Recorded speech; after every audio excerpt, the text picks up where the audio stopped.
তাদ আপনি এর দিকে লিখেছেন, রাগ কন্ট্রোল করার ও ধৈর্য বৃদ্ধি করার কিছু উপায় বললে কৃতজ্ঞ হব।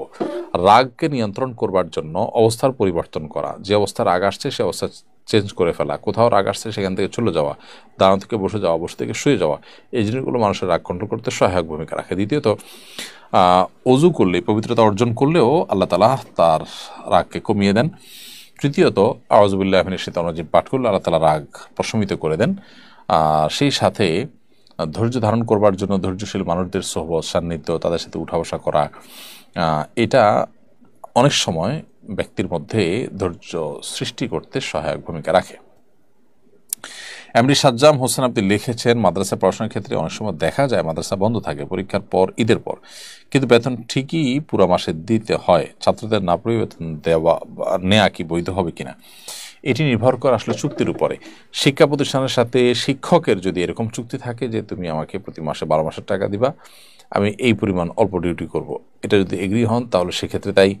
আর যদি সেরকম কিছু না হয়, বরং এমন চুক্তি হয় যে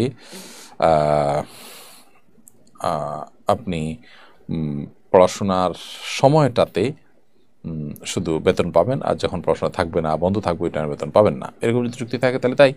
এই জন্য এই বিষয়টি নির্ভর করে উভয় পক্ষের পরস্পরের মধ্যে কি চুক্তি হয়েছে তার উপরে। তবে যদি চুক্তি হয়ে থাকে যে আপনি মাসে 1 দিন ক্লাস করান আর 10 দিন করান কিংবা না করান, বেতন আপনি ঠিকই পাবেন, এই মর্মে দুপক্ষ চুক্তি করে থাকে, তাহলে সেক্ষেত্রে এই টাকা নেওয়া তার জন্য জায়েজ হবে।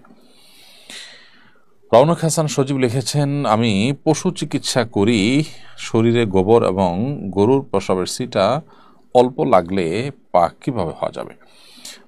রওনক হাসান সজীব, আপনার প্রশ্ন উত্তর হলো, গরুর গোবর এবং গরুর পেশাবের ছিটা যদি লাগে তাহলে সেক্ষেত্রে সেটা অবশ্যই নাপাক। যে জায়গা লেগেছে সেই জায়গা কতটুকুর মধ্যে লেগেছে সেটি মোটামুটি অনুমান করে ধরে আলতো করে ধুয়ে ফেলতে হবে, তাতে ইনশাআল্লাহ পুরো জামাটা বা পুরো শরীরটা পাক হিসাবে ধরতে হবে। এরপর রেহানা খাতুন লিখেছেন, অর্ধেক দাঁত ক্ষয় হয়ে যাওয়ার পর সেটাতে ডাক্তারের দ্বারা ক্যাপ লাগিয়ে বাকি অর্ধেক দাঁত নকল দ্বারা ঢেকে গেলে সে অজু গোসল হবে কিনা?